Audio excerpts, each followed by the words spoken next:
With over 1,200 plus entertainment industry guests and almost 6 million viewers, live from the Pepper J Production Studios in Hollywood, California, it's the ActorsE Chat Show.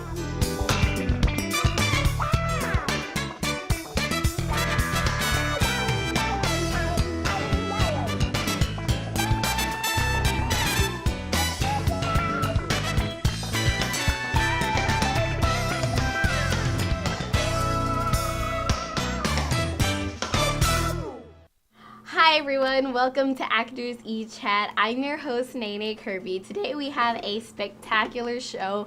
We have a magnificent guest. He is an actor, a dancer, a director, a singer, name it. He's done it and has been in it or a part of it. So please welcome. We are so honored to have him here today on ActorsE Chat. Please welcome Mr. Obba Babatunde. Nay, thank you for that sensational introduction. No problem. You are so spectacular. I'm thrilled to be here on your show. Thank you. We're so thrilled to have you. Okay, so we're going to have a fun time today. First, let's start with the basics. Where are you from? Originally from New York City. Ooh, New York, New York. A Queens young man, if you will. Not so young anymore, but it started at the early maturations in New York City in Queens. And did you always participate in acting and things? You know, I think like most people, and I think you can relate to this as well, from the very early parts of your maturation, you know that it's something inside of you that makes you want to do what it is that you do. I mean, I performed for my family, I performed for my friends, I performed for anyone that would sit still long enough to know that I was performing. And that's what I did. I sang, I danced, I did pantomime. Because you see, at that time, there were shows on television that actually encouraged that kind of thing. There was a guy named Red Skelton, and Red Skelton would do these pantomimes to music. And he wouldn't utter a word, but he would do these whole actions to music. And he would tell an entire story. And so I would watch that, and doing that was where I then began to see what it was that Red Skelton was all about. He was a really wonderful gentleman, too. You know, he had a heart and soul that often you don't see anymore in television and film. And that was somebody that was an inspiration at that time, as I think about it now. How old were you when you got started?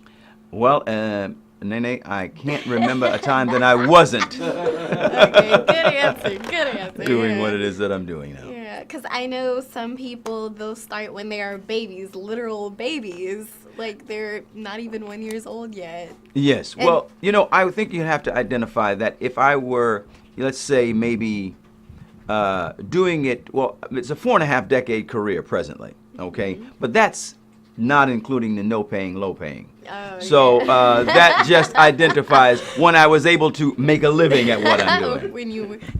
Because like you said, you felt something ever since you were young. You felt, you know, this is what you're supposed to do. And we have a chatter question. Welcome all of the ActorsE Chat chatters. We appreciate you Monday through Friday live from Hollywood, California. Mr. Obba, we have a question. They want to know, how'd you get your name? That's a great question. Great question. Obba Babatunde. Obba Babatunde is Nigerian in origin. Obba is the name that is given to the king. In Nigeria, instead of them calling him the king, he is called the Obba.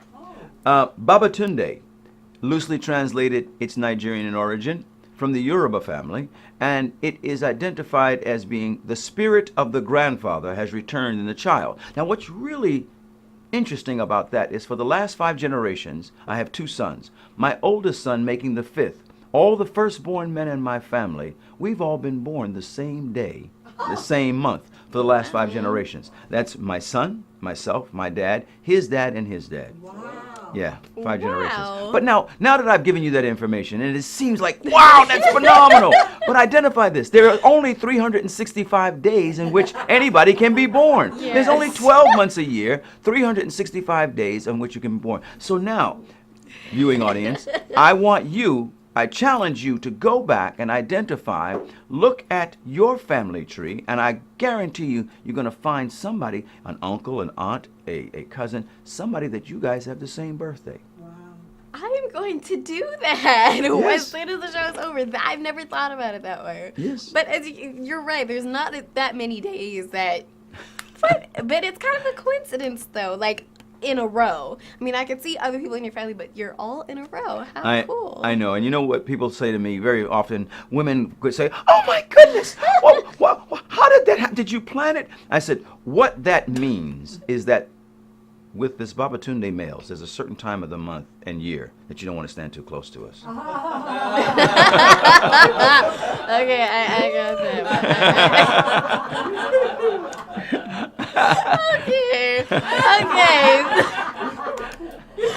Okay. So now you figured out how he got his name and his birthday. Nice. Okay. But do you often find, because I know since both of us, we have unique names, do you have problems with people pronouncing or spelling your name? Oh my goodness. Do I? Let me tell you something. I have been called all kinds of things. Actually, I had an opportunity. I co-starred for a year and a half in a world tour with a wonderful lady by the name of Liza Minnelli. Oh. Now, some of you might be familiar with her. Her mom was Judy Garland. Somewhere over the rainbow. Yes, that Liza Minnelli, daughter of Judy Garland. But when I was touring, that is Liza Minnelli right there. Hi, hon. I love her. Great lady, great human being. And so what it was that I remember we were in Germany, and I was called Obba Babatunde. Obba Babatunde. Ah, there's her mom, Judy Garland, right there. Yes. And then one time I was called a great dancer, Mr. Babatundé. One time I was on a television series, and the guy said, what's your name? I said, my name is Obba. And he says, what do they call you for short? I said, there is no short. It's just Obba. It's 2 syllables, like Mary, Bobby, Tommy, Johnny, Mary. You can do it. Try it. So now I got a great thing now, Nene, is that people say, your name is I said, Obba. And I say, it's very simple. It's like the president's name without the ma. Mm-hmm. So instead of Obama, it's just Obba. So then they can figure it out that way. Yes. I'll tell you a funny story. But they told me when I got into the industry of entertainment, they said, professionally, you have got to change your name. Mm-hmm. No one is going to be able to remember Obba Babatunde. And I don't know, I don't know whether it was arrogance or confidence, and I guess you would be relative to who you asked about my opinion about myself. But I said, if they can remember Engelbert Humperdinck, they'll remember Obba Babatunde. But more importantly, I said, it does not matter whether they remember my name or not, because it's not about me, it's about what I'm doing. And that's really how I've gone forth in representing myself in life and in my career. That it's not about Obba. Yeah. It's about what Obba does. And at the end of the day, that's really what I think one should strive for. We have a chatter question. Oh, yes, great. we do. We have a chatter question from Toronto. They'd like to know, so you've been in so many things. What do you consider your first TV break? What was your first thing? Good question. Thank you for asking. Let's see. First television break is challenging because they all are breaks. In the industry of entertainment, it's the kind of thing where each opportunity is a new experience. People often ask me, say, well, you've been film, you've been television, and you've done theater. Which is your favorite? Now, prior to me having done more of them all, I would always say, because I cut my teeth on the boards, which is identified as theater, I would say, well, it was theater. But then I did a soap opera. And I realized the challenge of doing a soap opera, of having to not have a life and just going home every night and learning lines and coming back the next day and working at it. So what I began to identify was that I was one who said that each discipline is one that I absolutely love. And I have a common respect for them all. So asking me the first one, it would be like asking me which one of my children I love the most would be hard to answer. Yeah, I get that question all the time. It's a hard one because, like you said, each experience is different. I mean, the roles are always different. Yes. So it varies. And you breathe life into each and every Also in character. God Bless Now, the I did Child. this, yes, God Bless the Child. That was a phenomenal piece. Mayor Winningham was brilliant in it. It's a story about someone who has to make a very difficult and challenging choice. What does one do when they're at the bottom of the scale of being homeless? Because, you know, what a lot of people don't realize is that in being homeless, you know, you have to deal with certain criteria in order to even go into a shelter. Like if you've got a job and you're making a little bit of money, you may not qualify because you're one that is considered to have a job, and so you don't qualify to be in that particular shelter. You might go in with holes in your shoes, but the person that has no shoes ends up stealing those shoes. And so this woman was put into a choice of where she had to abandon her child in order for the child to be able to have a life rather than living on the street. It was a very, very moving and challenging piece. But I'll tell you something that was interesting about that. There was a young man, he is now identified by the name of Most Def. It was his first acting experience. He wasn't most deaf yet, and he played my son. And he's gone on to have a brilliant career. Everybody knows him from a lot of the work that he's done. Him. There he is now, you know. But then that was his first acting foray, and he played my son. And he and my son, my actual son, which is, they have the same birthday. So we all have the same birthday. Wow. How about that? Isn't that amazing? Again And the with same age. Birthday. Really? Yes. Wow. What another coincidence. I know, Or what I know. role did you play in that one? I played this father, where it was more, which a lot of people didn't realize at the time, welfare. It was more prevalent that the father be out of the house because the family could get money if the father. It was the beginning of the diversion of dividing this great family unit, because the family could get more money if the father wasn't in the household than if he was. And so it was a very, very challenging time, and still is for many. How did you find it easy to get into that role, or did you find it a little difficult? Well, you know what, in any character that I portray, you know, as you well know as an actress, you bring something of yourself to that. And so I always do my research. I always do my study, because it is important for me to bring forth the humanity of any character that I portray. Not just their circumstance, but who they are as a human. And I think that's very important. Yes. We have a chatter question. We have a chatter question from Florida. Obba, they want to know, so was that remarkable for you when you were in the huge movie Philadelphia? Oh, yes. Talk about Philadelphia. You know, we talk about Tom Hanks. You talk about Denzel Washington. There's the poster. Yes. And we're talking about Jason Robards. These were gentlemen that were exceptional. And there's Mary Steenburgen and I. Yes, look at me with my glasses.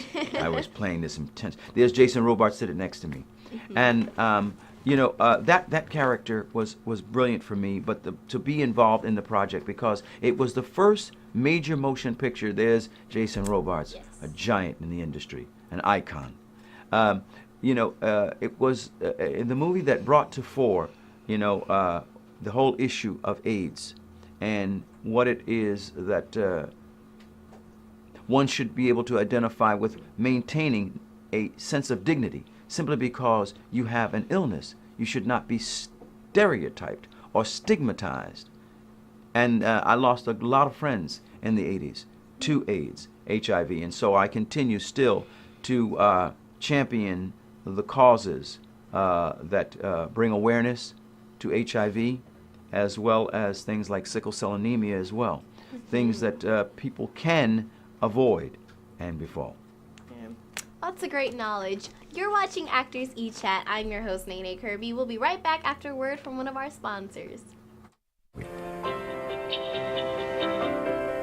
Over her long career, Nina Foch appeared in classic films such as Spartacus, The Ten Commandments, and An American in Paris.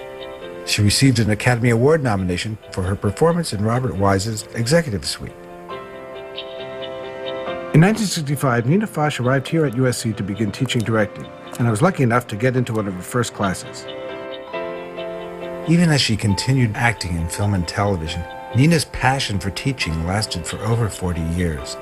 Her course was immensely popular because she developed her own unique style, drawing on her experiences studying with Lee Strasberg, Stella Adler, and Uta Hagen, and being directed by such icons as Vincent Minnelli, Stanley Kubrick, Cecil B. DeMille, and Otto Preminger.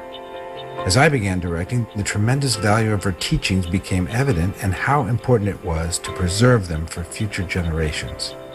We became close friends, and at a cinema department event, we ran into my former classmate George Lucas, who invited us up to Skywalker Ranch, where we discussed creating a DVD of her course.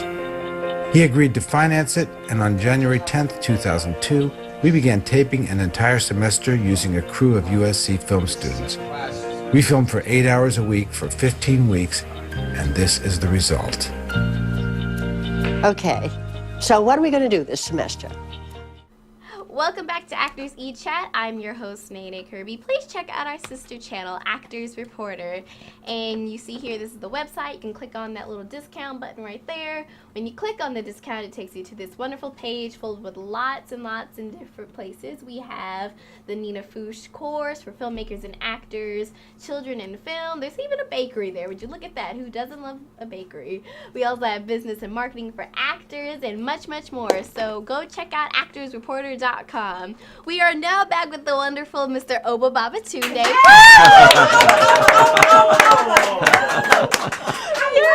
We're having a great time. Now, there was a chatter question, I believe. Yes, we have a chatter, and I don't know where you're from, but thank you so much for joining us on ActorsE Chat. The chatter went to your IMDb page. That's the Internet Movie Database page for those of you out there in cable and internet land that don't know.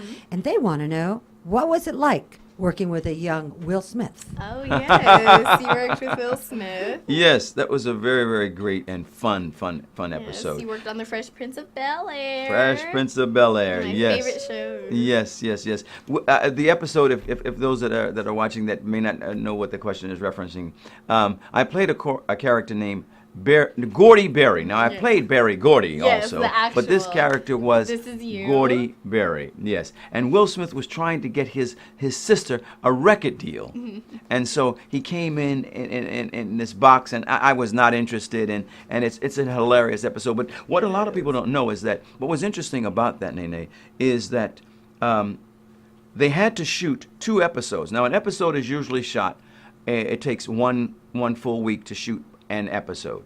They had to shoot 2 episodes in 1 week. So that means we had to shoot 1 episode in 1 day.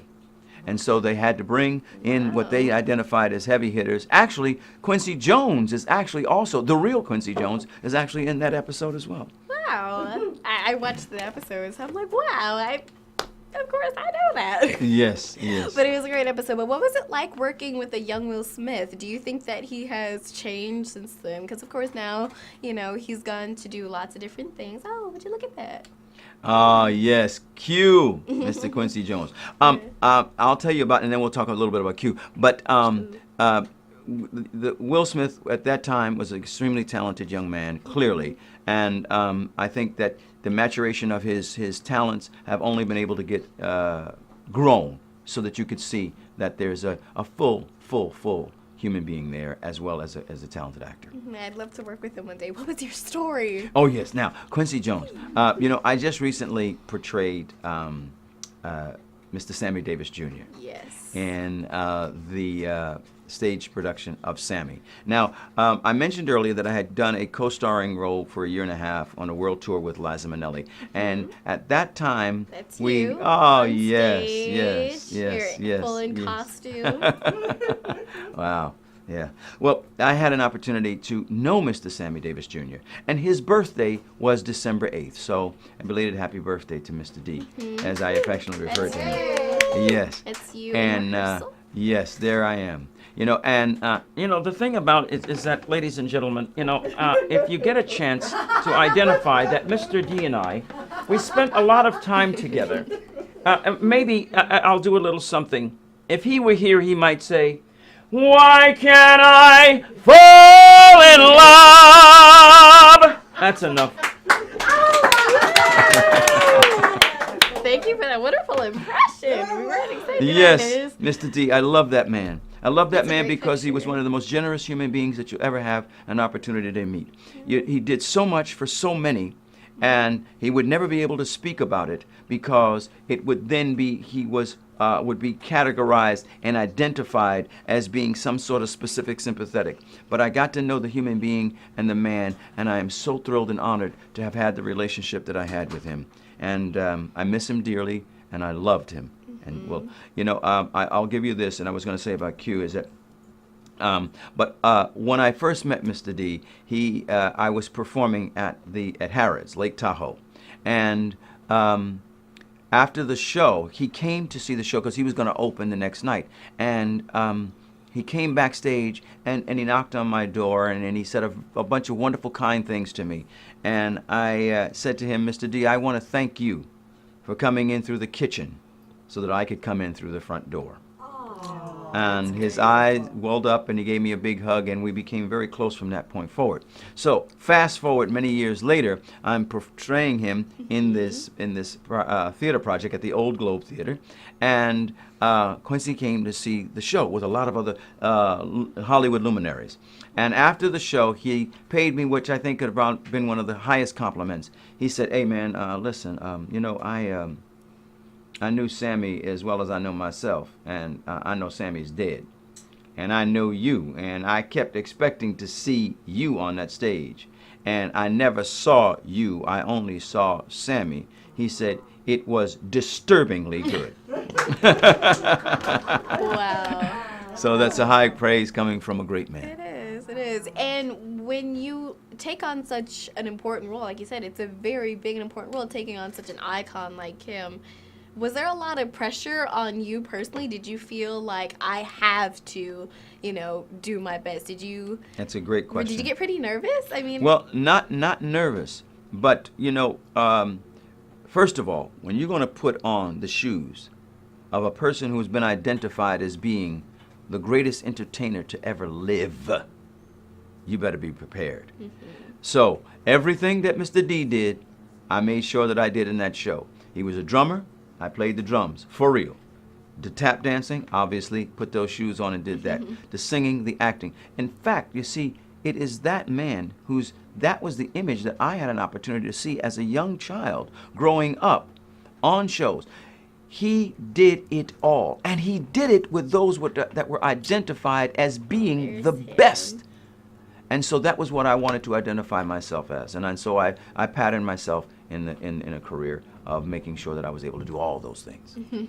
We have a chatter question. Oh, Yes, great. Our chatter question wants to know, and I think it's in Spanish, so I don't know where they're from, but they want to know, do you play any instruments? Yes, I do. And if it's in Spanish, hola, ¿cómo estás? Tú bien. I do play instruments. I play drums. I play percussion. I started out in the industry. My first professional job was as a trumpet player. I was 14 years old, really? and I played jazz trumpet. Well, I thought it was jazz trumpet. I think it was much better that I chose to be an actor than some trumpet player. Yeah. That's an unrelenting. I have such respect for musicians, and I love to be around musicians. Yes, you know why I know. you know what I mean? I love to be around musicians because musicians basically want to do a couple of things. They want to practice and play the gig. Yeah. That's it. They don't want us to deal with the drama. We have a lot of drama with actors, you know what I mean? Yeah. Oh, I don't know if I can get ready. What time is it? Oh, it's much too early. I didn't get a chance to, my script didn't come, and I don't know my line. Too much drama, But I love musicians. Yeah, they get the job done. No, there's you playing the piano. Yes. There I am. Exactly. Yeah. That's my new feature film. And do you think that being an actor also, do you think it's important to know how to play instruments? Because, if a role comes up, they usually want someone that already knows how to do it instead of having to get someone to do it for you on the screen. Nene, that's, again, a wonderful question. I say that you should learn in life, not just as an actor, but in life. Learn as much as you can. I also speak sign language. Oh. And what happened was it ultimately was something that it made it possible for me to get a role in a TV series called Strong Medicine, where I played the father of a deaf child. So it came in handy. Wow. Wow, give him a round of applause for that. Thank you. Wow. But, wow, that's amazing. We have another chatter question. Yes, the chatter from Florida wants to know. So you also worked with Tom Hanks, and that's what you do. That thing you do. That thing you do. Okay, you had almost right, chatter. What was that like? It was great, and you know, it was a really a wonderful compliment from Mr. Tom Hanks, because he called me personally and asked me, would I be willing to portray this character that was someone that was from his childhood, a doorman of a place where he grew up, and he said, "Obba, I think you can bring life to this," and it was his directorial debut. Oh. So for him to invite me to be a part of that cast, I felt it as a great honor, and another brilliant actor and wonderful director, and we had a great time doing that. And people always say, "Hey man, I love that character." Well, because I said, "This is my hotel." What's it like working with people? Because of course, you know, a lot of people. It's funny because the industry is so big, you know, it spreads all over the place, but it's actually pretty small. Yes. Because everyone knows each other. What's it like seeing someone or working with someone over and over again? You on know different what? projects? It's interesting because, you know, you develop a friendship and a relationship, and then it turned out I was doing Chicago on Broadway. I was playing Billy Flynn in the Broadway show, the Broadway musical Chicago, and so Tom's wife was coming in to play Roxy Hart, and I was about to leave, and Tom said, "Oh, well, would you be kind enough, man? Can you hang and stay a little longer in the role that I know that you would look after my wife in this?" And then, you know, we became great friends, and so it becomes a family affair almost in its own way. Yes. Oh. Okay, so you have so many amazing stories. What's one of your favorite that you love telling? Well, I had an opportunity to work with a young actress in a production that I directed her in. The name of the movie is Clarissa's Gift. And this young actress came to work absolutely prepared, and she came with such plum, such joy, such joie de vivre, if you will. And I am telling you, whenever I get an opportunity to talk about actors, and it doesn't matter, there is Clarissa's Gift. The actress that I'm referring to, you may have heard of her. You might even know her. Her name is Nay Nay Kirby. Have you had an opportunity to meet her? I think I have, actually. Brilliant, stunning. If you don't know her, you gotta meet her. She is wonderful. She's very nice. Yes, she's very, very nice. And she's also brilliant. Look at her. Yeah. Oh my This goodness. is the trailer for Clarissa's Gift. Yes, Wow, would you look at that hair? yes. And so I had an opportunity to direct her. Wow. And you were magnificent. Thank you. And I am so thrilled and so honored Thank you to so know much. you and proud of you Thank you. in this kind of parental fashion. Thank you. We have another chatter question. Yes, Oh, great. well, we at Pepper J Productions are proud of you too, Nay Nay. Thank you Absolutely. so much. Yay. We have a question. Tell us about Dorothy Dandridge. Oh, yes, yes. I got a chance to work with the great, beautiful Halle Berry. And she portrayed Dorothy Dandridge, you know, who was one of the first women of color who was identified as being one of the most beautiful women on the planet. And there's Halle and I. That was at a premiere of a movie that she did that I gave to her. Oh, wow. And so, but you know, to work with her in introducing Dorothy Dandridge was an amazing experience. You know, Halle, it was her first introduction into being a producer, and she did a brilliant job. But I also got a chance to portray Mr. Harold Nicholas, one of the greatest human beings to ever put on tap shoes of the famed Nicholas brothers. Harold and Fayard Nicholas, yes! And I am telling you, you know, again, my skills had to be set, because if you're going to put on tap shoes and portray Mr. Harold Nicholas, you better be having it together, because I'm Yes. telling you, those guys were phenomenal. We saw them in stormy weather. We saw them do work that no one has before been able to eclipse. There they are, That's one of my the favorite Nicholas brothers. pictures. I am telling you. So, Chattanooga Choo Choo, and that was the number one we did in the actual movie. Really? Pardon me, boy. Yes, yes. Is that the Chattanooga Choo Choo, track 29? Oh, won't you give it a try? Whoa, whoa, whoa. Oh, man. Yes, and I know you tap too, Nay Nay. Let's do a number. No. Start spreading So, the news. yes. Wow, we have so many more great stories and things to talk about. You're watching ActorsE Chat. I'm your host, Nay Nay Kirby. We'll be right back after a word from one of our sponsors. The great thing about NNow Media is a one-stop shop. We are soup to nuts. We have writers, directors, producers, animators, motion graphics artists, editors, videographers, musicians, all under one roof. And we are a boutique creative house where we actually do the creative at much more affordable price and have the staff in-house to execute it professionally. My name is John Palacio. My name is Luz Montez. My name is Paul Robinson. I am Jesse Cervantes. I'm Curtis Peel. My name is Ben Jorin. One of the most common questions we have from potential clients is, how does it work? What happens when you engage NNow Media to create a video, a marketing campaign?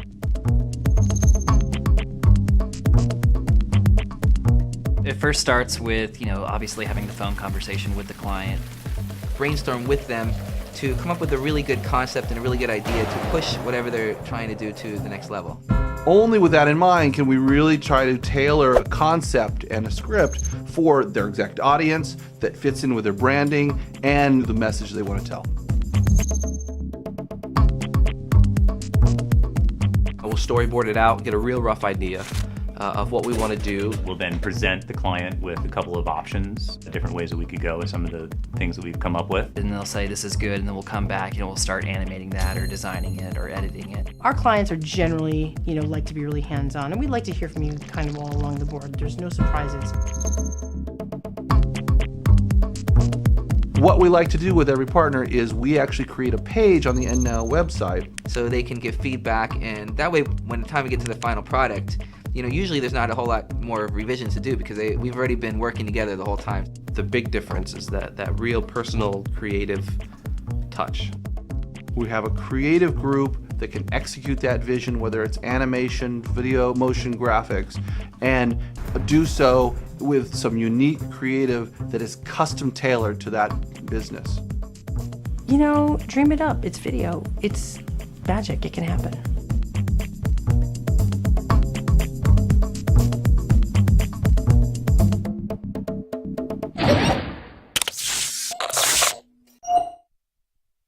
Hello, welcome back to ActorsE Chat. I'm your host, Nay Nay Kirby. We are here with my good friend and mentor, Mr. Obba Babatunde. Woo! Yay! Yes. Thank you, Dad. And as soon as we're coming back, we have a chatter question. So here we are. Here's our chatter question. Our chatter is from Bismarck, North Dakota, and they want to know, can you give us any kind of voiceover ideas they'd like to be involved in voiceover? Because you've done lots of voiceover. Yes, well, I've had a very wonderful career in the different voiceover characters. The thing about voiceovers is, first of all, as a word of advice, any aspect of the profession that you want to be involved in, learn about what that is. If you're going to be a bus driver, learn to drive a bus, and then learn the rules of the road. It's the same thing with any career. If you're going to want to learn how to do it, then study it, and then give it the full measure of your devotion. That's what I would recommend and suggest for any aspect of the career, but in voiceover in particular, since that's what we're talking about right now.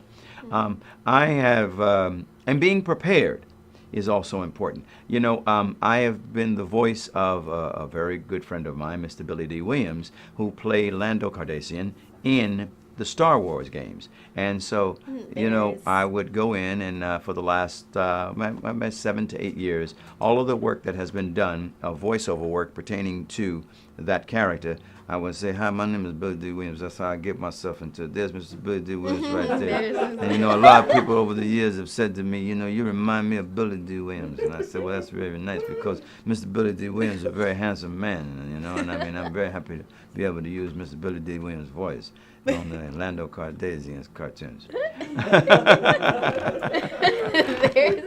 There was the Star Wars Connect game that you Yes, did. yes. And then there was also another one that was great, the Wild Thornberries. Oh. Now, the Wild Thornberries, that's the character I played. Character. His name was Boko. And the interesting thing about that was Chupo Klapsky, where I was doing some other voiceover work for it. I saw this project that they had, and it was called The Wild Thornberries. And I said, hey, there's only one thing missing in that. And they said, what? I said, me. Oh. How come I'm not in this thing? And they said, well, Obba, it's really just African characters. I said, and? Well, what they didn't know was that I also speak several different African languages and dialects. And so that character, Boko, I did the whole thing in the Congolese language of Lingala. So that whole character, throughout the entire thing, I speak. Sango nini, sango te, brr makatambio, brr makatambio. Which means? Eni nibunaku, nibuna, eni nibunaku. Sango nini is like, hey, what's happening? Oh. You know what I mean?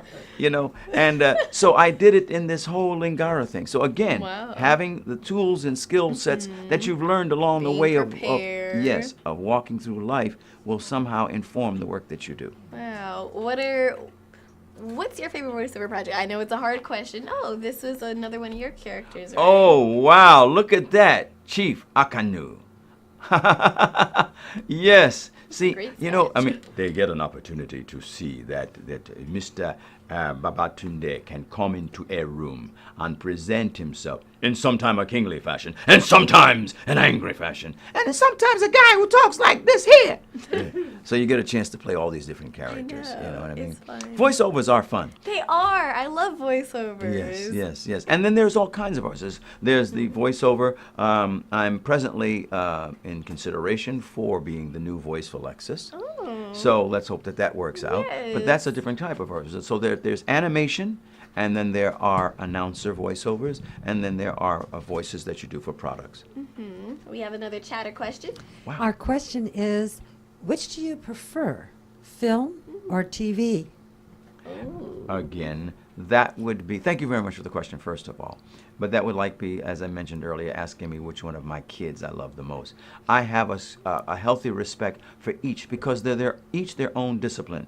Nay, I'm sure you'll agree that, you know, whether you're doing television for the small screen, or if you're doing film for the big screen, or if you're doing stage, there's a difference. There is. Now, there's nothing like the immediate response from that audience with a live performance. But then again, look at the number of people that you can reach on a television as we're doing today. And that, you see, in theater, the performance lives and dies in the hearts and minds of those who got a chance to experience it. But in film, we can go back and we can see that years and years and years and years later. Oh yes, that was a theater production of a wonderful play that was done at the Nate Holden Repertory Theater Company here in Los Angeles. Ren Troy Brown is the artistic director for that and has really brought theater to Los Angeles in a wonderful one. And that was, the name of that production was, oh my goodness, look at this. The name of that production, before I go on, was Fraternity. Now this was me at Carnegie Hall. This is an emotional experience for me. Right there, I was about to cry. Because the gentleman that I'm looking at is Mr. Ben Harney. This is from Dreamgirls. And what we did was we just recently, about 2 months ago, did Blacks of the Great White Way. We came back and performed at Carnegie Hall, and all of the different Broadway performers had come back over the years of shows that we did, and we did musical renditions and tributes to those musical shows. And so there I stood on stage with my brother, Mr. Ben Harney, who we did Dreamgirls together. And when I began to sing to him, it was just like we had gone back in time. And it was all I could do not to break into tears because that experience of Dreamgirls. I just recently also got a chance to go to North Carolina to Hillside High. And Nene, I must tell you, because you'll be doing this for some time, God willing, Thank you. that something that you create, as I did with Dreamgirls, I got an opportunity to see young people in high school performing something which I had created before they were even born. And to see that experience and to feel that, to know that I have made a contribution into life, into the well-being of others, telling this story was really an emotional experience for me. Wow. Yeah. Do you remember your first theater experience, your first time being on stage? Yes. Well, the first time on stage was with my little trumpet. And there I stood, and I played my solo. And I remember the funny thing, and your mom is here, who I love dearly. Hi, Mom. Morning, yes. Let's flip the camera around. Let's get a close-up by Mom. Well, no, but, you know, I remember my mother, and I'm sure she'll echo this. Even though I probably was playing my trumpet not too much to anybody's wonderful ears but hers, but she was just the most excited about that. And even later in life, when I went on to do the biggest shows and Tony nomination for Dreamgirls, or Carnegie Hall with Liza Minnelli, the longest run for anybody that had played Carnegie Hall at that time, she was the same pride. Okay, you'll give me a funny anecdote. In this show, I played Mr. Cellophane. I had my solo number the first time with Liza. I would do this cellophane, and I would come out and I would tell this little story, and it's part of the thing. And my mother's envision. She's sitting at Carnegie Hall, up in the box seats, right? And I say, you know, nobody ever noticed me. One time when I was a kid, I went to school, and when I came home, they'd moved, and that's a joke. And my mother goes, "That's not true." From the balcony. We never moved when you went to school. Oh, man. But it was a part of the show, though. She didn't know that? No. Mom thought I was telling the truth. Wow. I bet that's one to remember. There's the rehearsals at Carnegie Hall. Wow. Yes. That's Milton Craig Neely in the center there. Another great sensational performer, and a dear friend who was in the original cast of Dreamgirls, and next to him, Ben Harney. That was one facial expression you had there. You were very into the movie. Oh, yes. I was really into it. Oh, look at this. That's Santa Pups. Yes. Santa Paws, the Santa Pups. That was me at the Hollywood Parade, and I did the movie Santa Paws. The Santa Pups, and I played the mayor, and I got a chance to sing and dance in that as well. Yay! Yes. What was it like working with all the little puppies? Oh, you know what? They are They're phenomenal. so You know, first of all, those puppies get big very fast. Yeah. So we had to shoot this movie in a very short period of time. Yeah. We took over a whole town really? In Canada, and it was fabulous. We turned it into the place that it was, that the movie was supposed to be taking place, and we used a lot of the locals, and it was just great. And those puppies are adorable. I can imagine. Because I know that, like you said, they grow very fast. Very fast. Did you have to use multiple dogs? Yes, they do use multiple dogs, and the trainers are fantastic and sensational. And you know I'm a horseman, so I had a real affinity for watching how they train those animals. It was great. It's so fascinating. And was there a lot of reshoots, though? Did sometimes one of the puppies get off track? Or? Well, sometimes the puppy had to go to the bathroom. Oh. you can't help that. Oh, here's another project. Oh, yes, yours. Miss Evers Boys. Now, that I was so honored that the Emmy Academy decided that they would nominate me for an Emmy award for my role in there. When there's the great Mr. Lawrence Fishburne standing right there. When you get a chance to perform with the host of these characters, Lawrence Fishburne, Alfre Woodard, the great late Mr. Ozzie Davis. It was just an experience to tell a story and to be able to bring to fore something that, this was a horrific experience. There is the great Mr. Ozzie Davis. I miss him dearly. And his beautiful wife, Ruby Dee. She was also another giant in the industry of our iconic person in the industry of entertainment. And they set and paved the way for people like myself and you to be able to stand on the world stage. There's the Ruby Dee, sensational lady. Really. You know what? There's a great story behind this. You know, they said to Ruby Dee and Ozzie Davis, who, of course, were married, and they said, let me ask you a question. Ruby, you and Ozzie, you get along so well. You work together. You've been together, married so many years. What's your secret? She says, oh, well, it's very simple.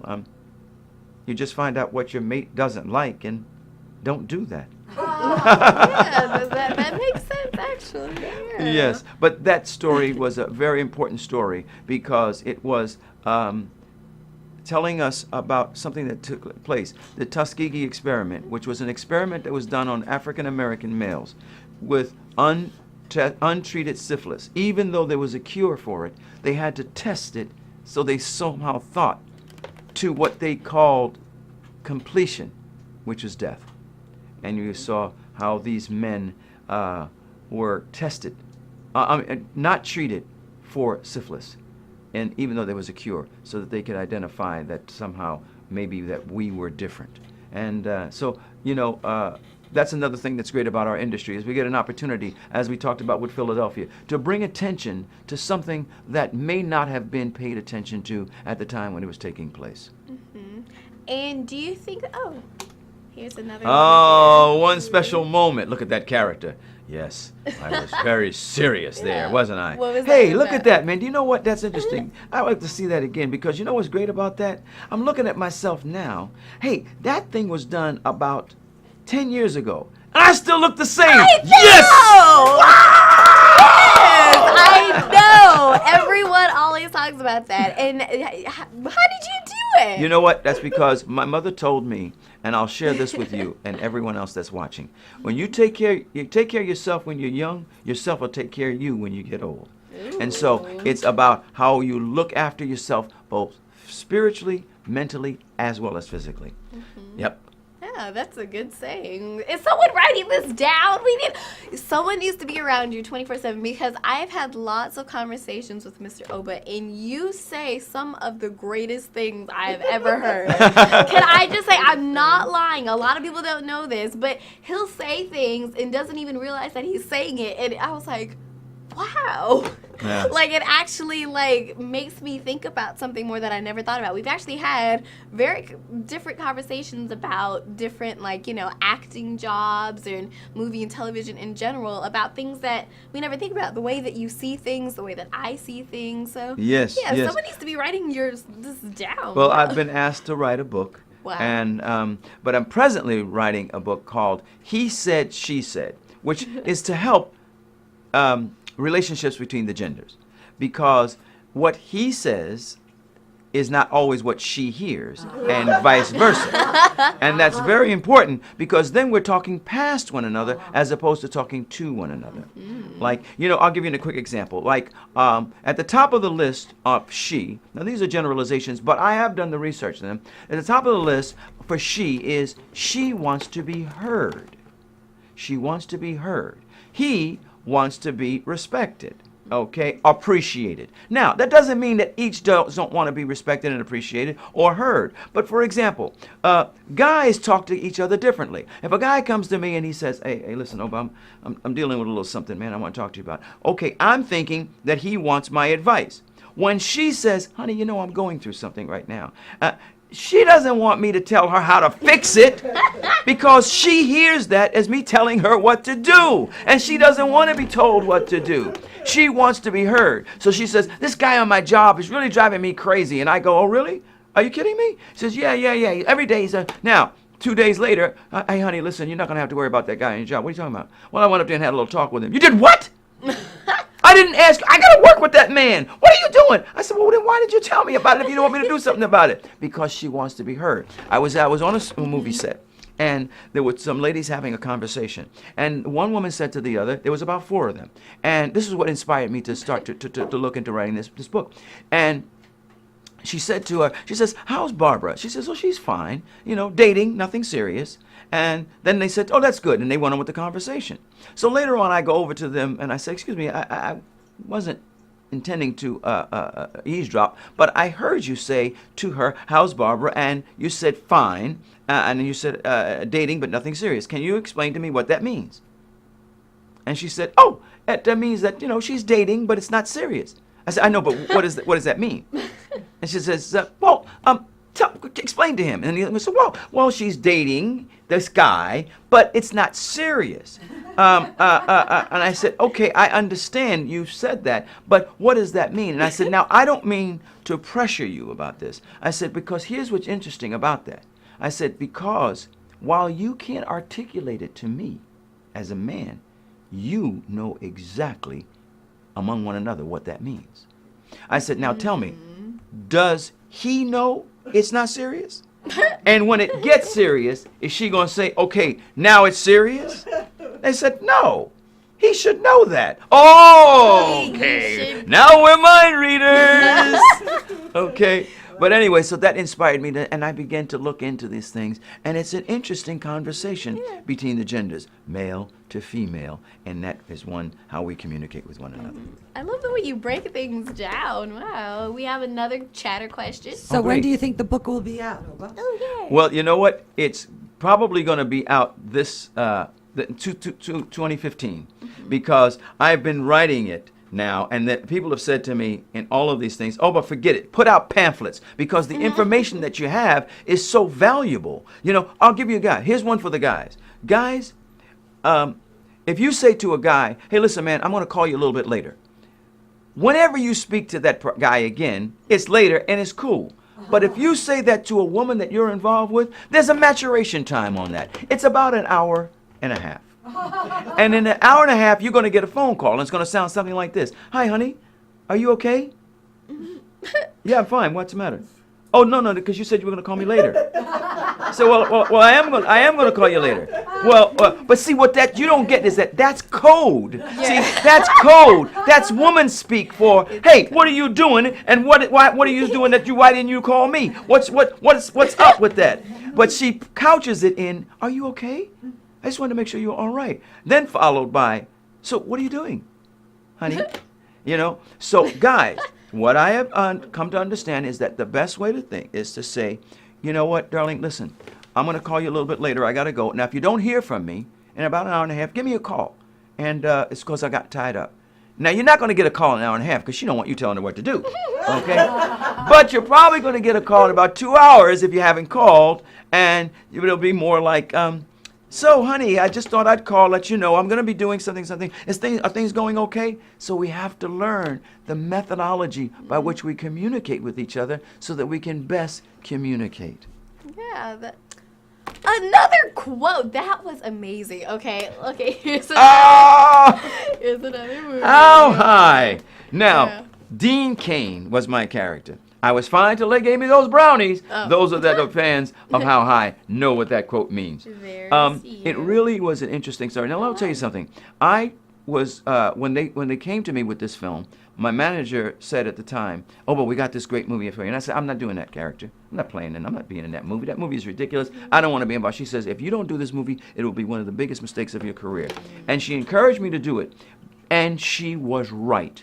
It introduced an entire new audience to me. I had the greatest time working with Red Man and Method Man, two giants of entertainers and wonderful human beings. And I got an opportunity to play one of the most fun characters that I have done to date. Really? Yes, I had a great time. What was your character? I mean? Well, I play the professor. Ooh. And he is the dean of this particular school. It's a funny story. The premise of the story is, for those that haven't seen it, is that these guys are involved in the marijuana business. Okay, but the one guy, he puts different things together for different medicinal purposes. So there's a scene where the guy says, he comes to the door, boom, boom, boom, and he opens the little peephole and he says, yes. And the guy says, do you have anything for a head injury? And he goes, you don't have a head injury. And then he closes the thing, then you hear the guy, BAM! And then the guy looks and he goes, I do now. So here we are looking at these circumstances.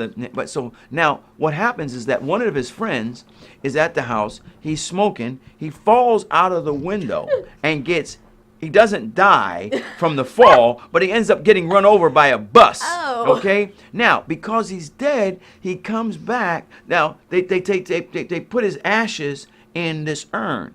And then somebody ends up smoking the ashes as part of the marijuana. But what happens is that when they do that, they're able to see people from that are deceased. And so the guy goes, hey man, I'm here with Einstein and the greatest people and the greatest minds of all. So listen, man, why don't you should go to Harvard and take the test. And Harvard is looking to increase their minority profile. So these guys end up going and taking the test. He goes, I can't pass no test. He said, man, I'm here with Einstein. So he ends up telling them the answers. They get into Harvard, and that's when the story unfolds and we see what happens with my character. We have a chatter question. Okay. So they'd like to know what it's like to work with Denzel Washington. Ooh. Okay. Well, you know, working with Denzel is, of course, whenever you get a chance. We've worked together in Manchurian Candidate. We worked together in John Q, where I played the head of the SWAT team. And I've worked together with him, of course, in Philadelphia. Yes. Now, my character is always the adversary to Mr. Washington's character. And so we enjoy, I think, that experience. There I am. There's with Mr. Robert Duvall and Ray Liotta and Hirsch and just a whole cast. That was in John Q. A powerful story. It was. But people would say to me, they said, because in the movie, I say, we got to take him out. And people come to me and say, hey, man, you can't kill Denzel Washington. How could you do that? I said, listen, if that were your child or family member that were in that hospital, then, and that guy was suspected to have a gun, you would say take him down to take the shot. Yeah. But he's a great actor and a wonderful, talented man, and I enjoy the association with him. I can imagine. You're watching ActorsE Chat. I'm your host, Nay Nay Kirby. We'll be right back after a word from one of our sponsors. Have you been waiting for a simple and cost-effective alternative to ISDN? No need to wait any longer. Introducing IPDTL from InQuality. IPDTL is a revolutionary yet easy-to-use webpage which uses Chrome to stream audio to and from anywhere on Earth. Well, audio quality with IPDTL is equivalent to yet far less expensive than ISDN, and with no connection charges. No proprietary hardware or software needed. Just download the Chrome browser and use it. To find out more and to get a free account for your station, go to ipdtl.com.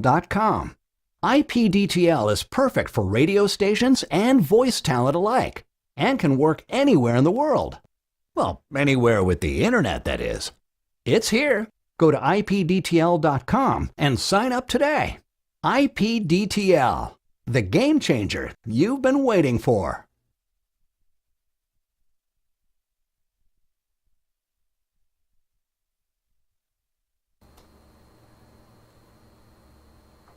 IPDTL is an amazing new technology. In fact, go right now to ipdtl.com/AE, and there you'll find out how you can get rid of your ISDN, how you can do live television broadcasts in full HD, and it's very cost effective. We've been using it for pioneering new technology with our broadcast out of Istanbul on ActorsE Chat. Go there right now.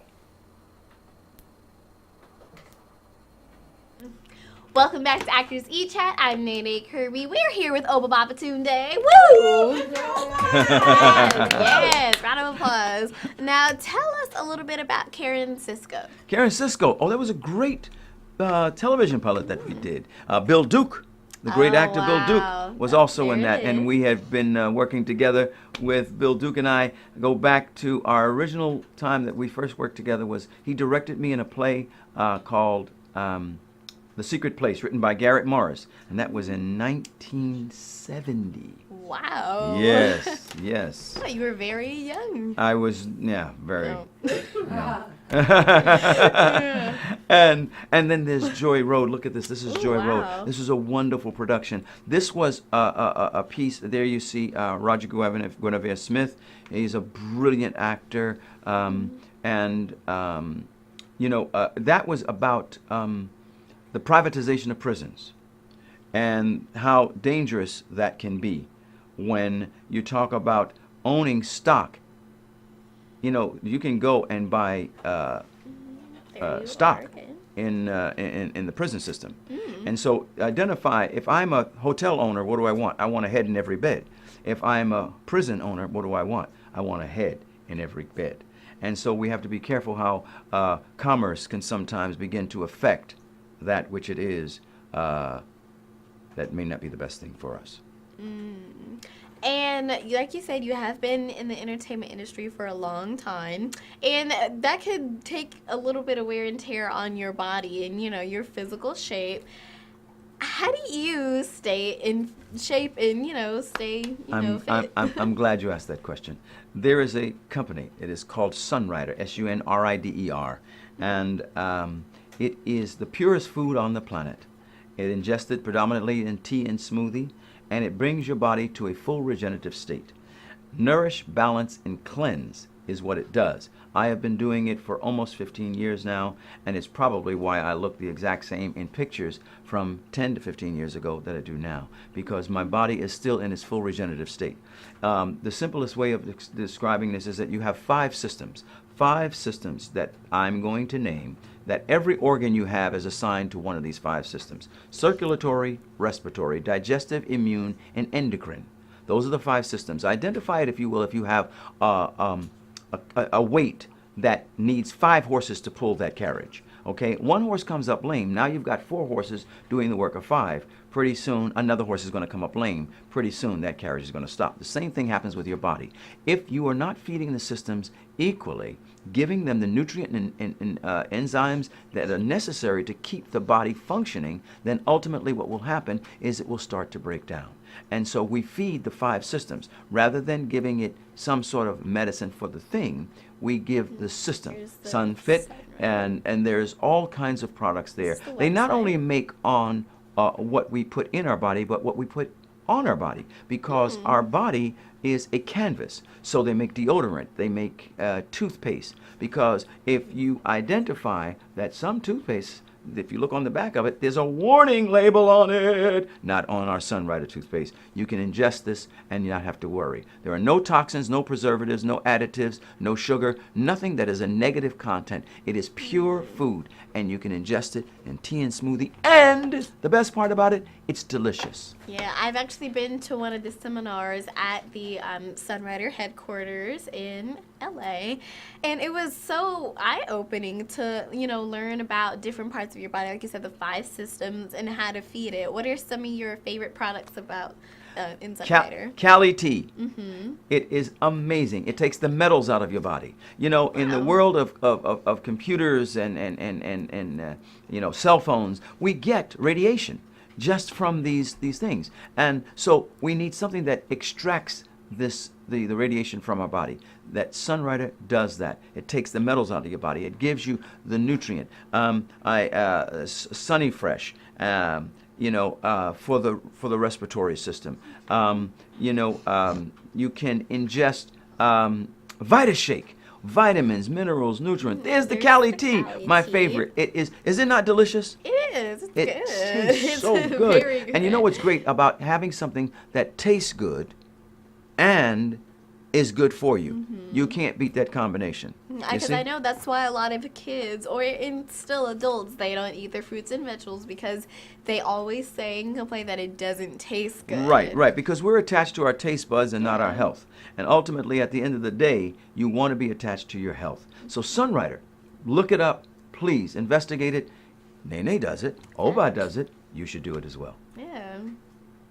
Okay, here's another movie of yours. April Fools. Now, that was a sort of a movie that had to deal with sort of, I've only done 2 horror films. And I'm telling you, that was an experience where I had to be a detective. And there was the great Darren Henson, you know what I mean? Where everybody doesn't know. Darren Henson is from Soul Food and a whole host of other things. We just did another movie together as well.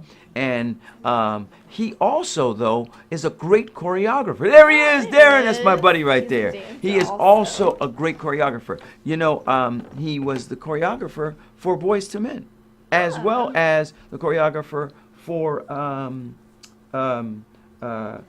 Bye. What's that name of that group? NSYNC. Yes, NSYNC. Yes. Yes, he choreographed that. Bye. Wow. Yeah, he's a great choreographer, great actor, and a wonderful friend. Great dad, and a wonderful man. That's one of my favorite songs. Here's another one. Oh, Girlfriends. I got an opportunity to perform on Girlfriends. And there I was with that. That was a wonderful, fun character. And look at that bow tie. that's my own bow tie. I brought my really? own. Yes, I brought my own costume that day. Oh, yes, nice. You know what I mean? Oh my goodness, Black Dynamite. That's Michael Jai White right there. And Michael Jai White got his friends together, and I played this character, you know, and he talked like this here, you know, because he said we need to collectivize. Black Dynamite. Yes, indeed. You know what? Another great film, and if you have it in your stockpile, Life, the movie with Eddie Murphy and Martin Lawrence. I've seen it at least 5 times. It's one of my favorite movies. Now that was a great movie and a lot of fun because again, and for whatever reason, I get a chance to do both the older characters and the younger characters in the same movie. Mm-hmm. So they got an opportunity to show me as the old man who narrates the story. And then to show us when we were younger. And what was great about that is a funny story is that we miss my friend Heavy D. But there it is. Life with Eddie Murphy and Martin Lawrence and Bernie Casey and Bernie Mac and Bernie Mac and Mr. Teleford, who's also transitioned, but who played Bear. We called him Bear. But anyway, the thing is that in that movie, the funny story is that Heavy D, I was in the old age makeup, and we were on our way to the set, and he didn't know I was in the old age makeup. He thought I was actually an old man. So in his effort to try and be very helpful, you know, he opens the door for me, and he takes my arm, and I say to him, "Good, you don't touch me. What's wrong with you?" And get your hands off of me. There he is. I miss him. Great, you know what I mean? The overweight lover, Mr. Heavy D. Mm-hmm. Yes. Yeah. But, you know, we had a lot of fun with that, you know, and afterwards, when he realized I was in an old age makeup, he said, Obba, I want to study with you. And so he ended up taking a couple of private lessons in acting and then went on to do not just the music, but the acting career. Oh, that's great. Yeah. Okay, here you are. Oh, The Fallen Faithful. Now, this is a movie that I star in along with Sonny Marinelli, and I mean, it's just the cast of characters are great. You are.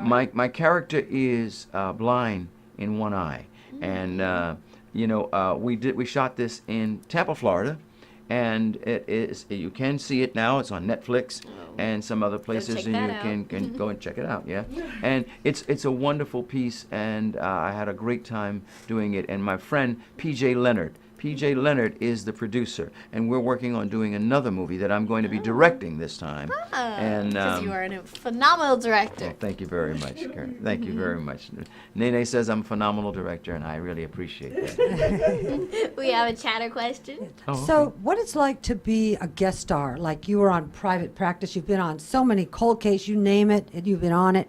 It's an interesting phenomenon. You're coming into a cast that's almost a family already established. Yes. Any ideas? Yes, that's a great question. What is it like to, you know, find yourself in a situation where it's already set up? There's private practice, you know, there is a family. What we call ourselves, guest star actors, we're called the hitmen. You know, that means that we're going to come in and without having to have the luxury of being on the show, same thing I did, you know, on Grey's Anatomy, you know, the question, the callers, the chat question, I've been, if you name it, the show, I've been on it. Yes. But, you know, I go in and I bring myself in with the idea that I'm there to make sure that I can do the very best job as a guest star player to bring the show's storyline to fore. You know, I'm on this new show, Kingdom. Mm-hmm. Yes. So there it is, new series that just came on, Kingdom. And it started out as a guest star, and now it's recurring. So I'm thrilled about that. Wow. And talk about experiences like that, like where you just come on for 1 or 2 episodes and end up staying for a couple of more. What's that like? Well, you know what? It's a blessing when it happens, you know. But you always go to do your best, to be your best. at everything that you do. So I have a question. One of our ActorsE Chat hosts is Christy Phillips. She's a regular on Kingdom. Did you meet her? Yes, I did. Wow. Christy Phillips is a wonderful, talented actress.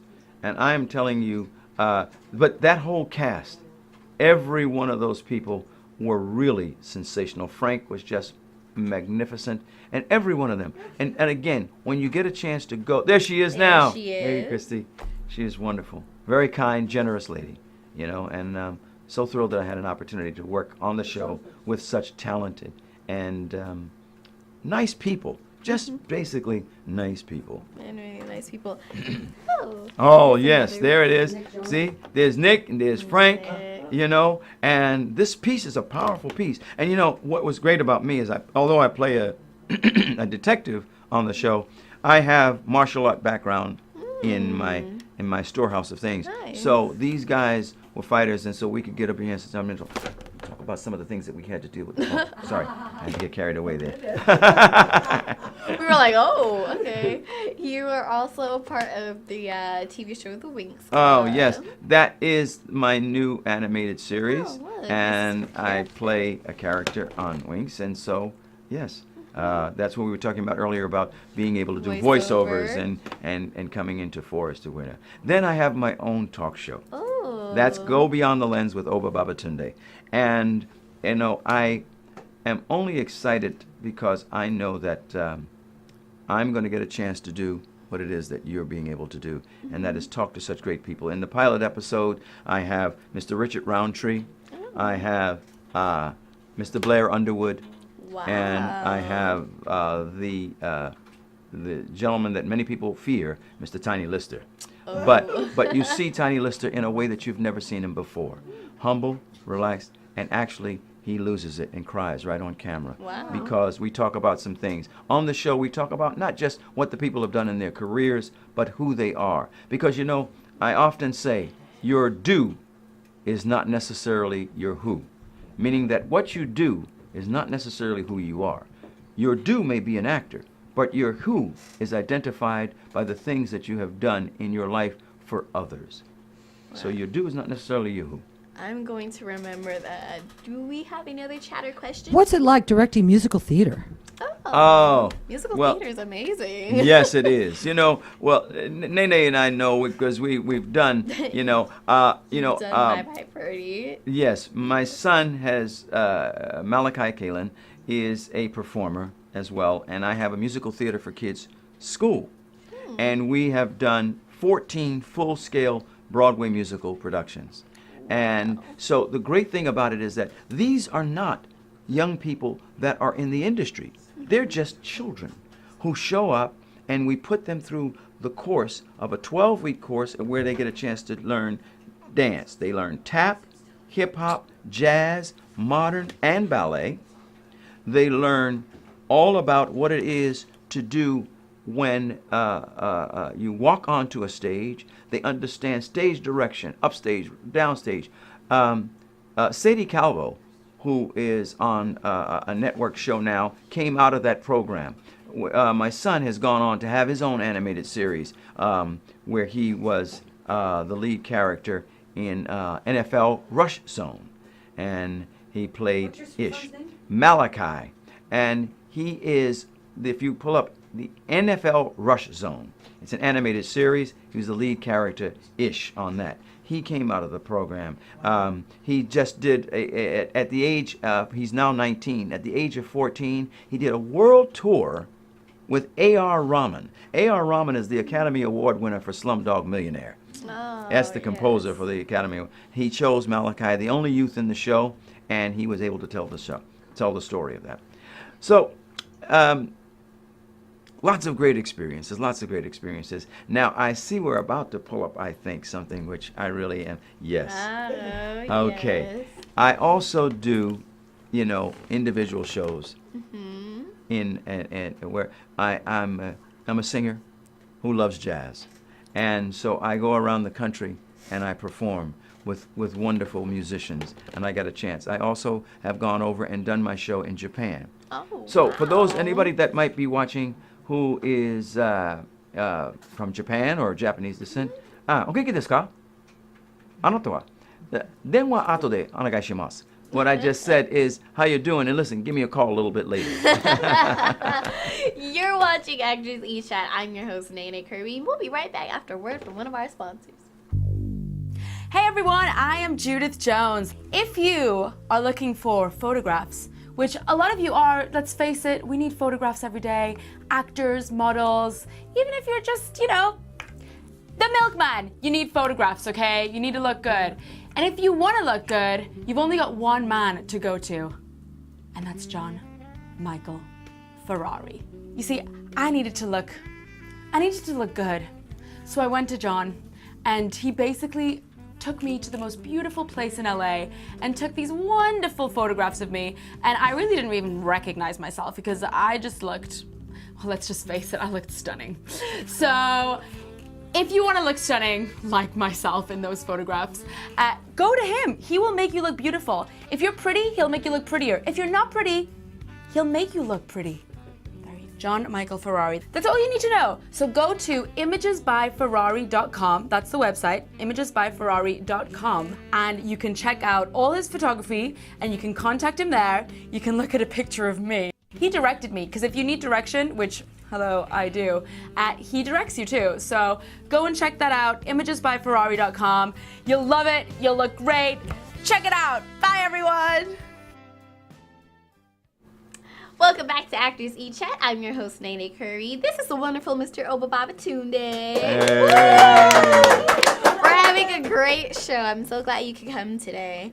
And aside from all your acting and everything, you love getting involved in charity in the community. This is you in the Martin Luther King Day Parade. Oh, correct? yes. Wow, Well, you know what? like? It's a great opportunity. One of the things that I'm blessed with is that the celebrity has afforded me the opportunity to be able to reach out to the community. Mm-hmm. And very often when celebrities speak, people listen.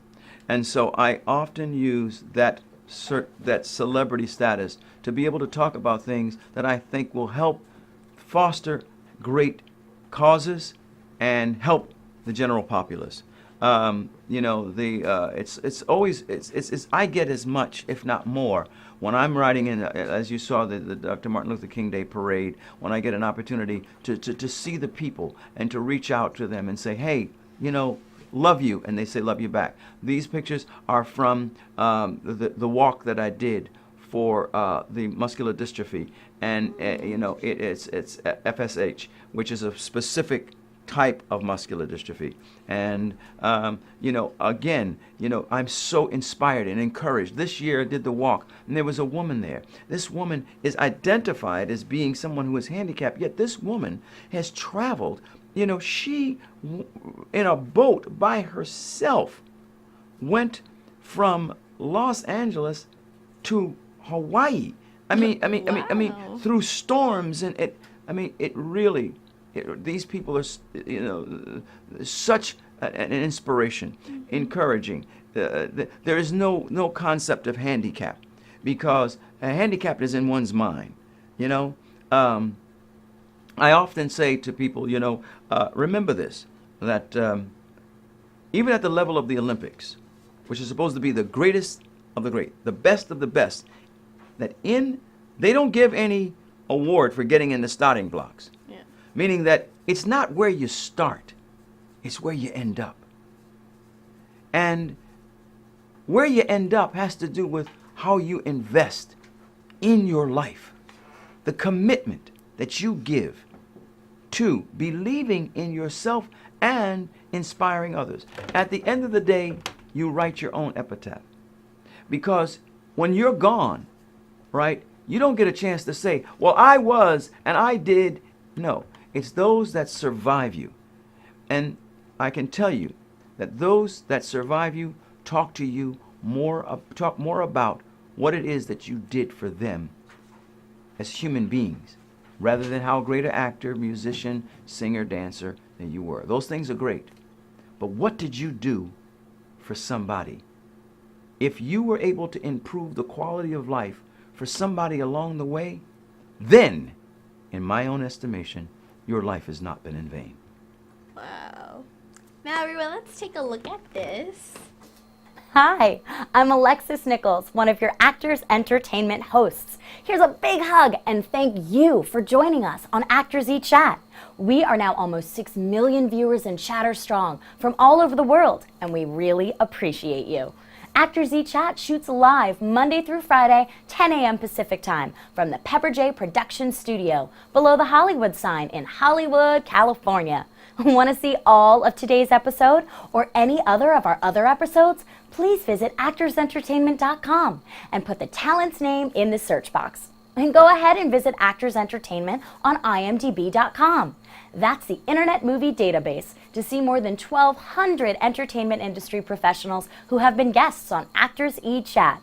And social media is so important, so follow Actors Entertainment on Twitter. Our handle is at Actors Entertain. And join us on Facebook at Actors Entertainment fan page. And don't forget to like us. Those likes really help out. Stay tuned for our Actors Reporter animation, which won Best Animation at the Telly Awards. Great job in Now Media and Pepper J Productions, and terrific singing by Melissa Suzanne. And now, a special thank you to today's guest. Here, everyone at ActorsE Chat would like to give a huge, big thank you to Mr. Obba for coming on the show today. It was wonderful having you. It was so great to have you here. My pleasure. Thank you My so pleasure. much. And I'd like to wish you continued success.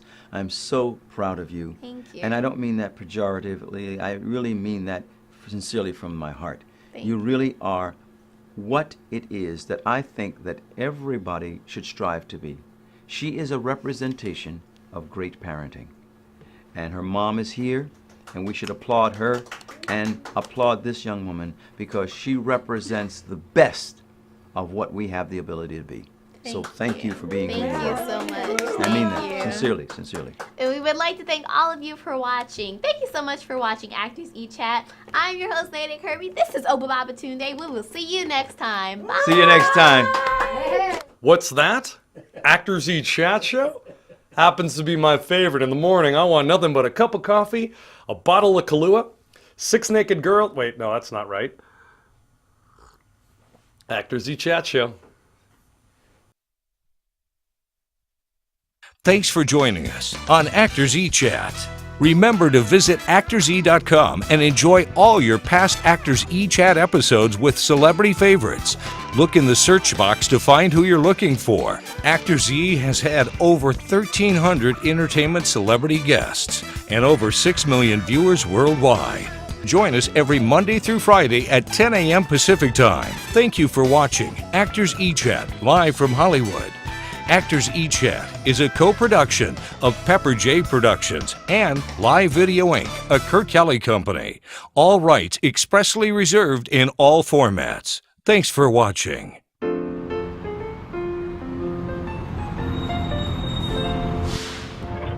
Oh my gosh, hey big Hollywood starlet that just happens to be walking by. Yes. I'm not from around here, but I want to be an actress just like you. What do I need to know? Kid, let me tell you. Whether you're a seasoned pro or a naive newbie like you, there's one thing you need to know. To get my first job, I lived in a slum, beat out 50 other girls to play a drunk bum. I cried. My first agent charged me 30%. Thanks. Working 3 jobs and I couldn't pay rent, but I'm an actor. She's an actor. A shark gnawed my leg on a beef film in Sydney. To pay for the stitches, I sold my left kidney. I finally made a union, their rules were complex. Their piles of paperwork fogged up my specs. But I'm an actor. She's an actor. I'm an actor. Well, that's rather disturbing, but what's the one thing I need to know? Don't listen to the critics. Don't follow all the tabs. Forget that sleazy photog and the agent that's got crabs. Go to Actors Reporter. ActorsReporter.com. Learn the tricks and the secrets without all the sweat. An info pack Act one-stop shop, it's free and on the net. Actors Reporter. Actors Reporter. ActorsReporter.com. How can they help her? Career cues, union news, makeup woes, advice from pros, insurance tips, choosing scripts, everything at your fingertips.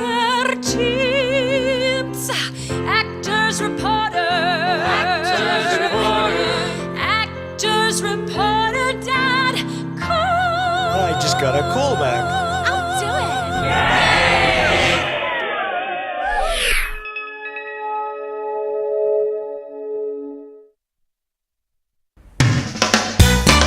Oh, hello. I'm Mary Jo Gruber. Thanks for joining us on ActorsE Live Chat Show. I'm just one of your ActorsE hosts, but as you can see, I'm also the ActorsE Live video editor, which means that I'm here, even when you don't see me. ActorsE is here to chat with you Monday through Friday at 10 a.m. Pacific Standard Time, or Hollywood time, as I like to call it. Our guests include actors, directors, producers, writers, singers, comics, and others that are all in the entertainment industry.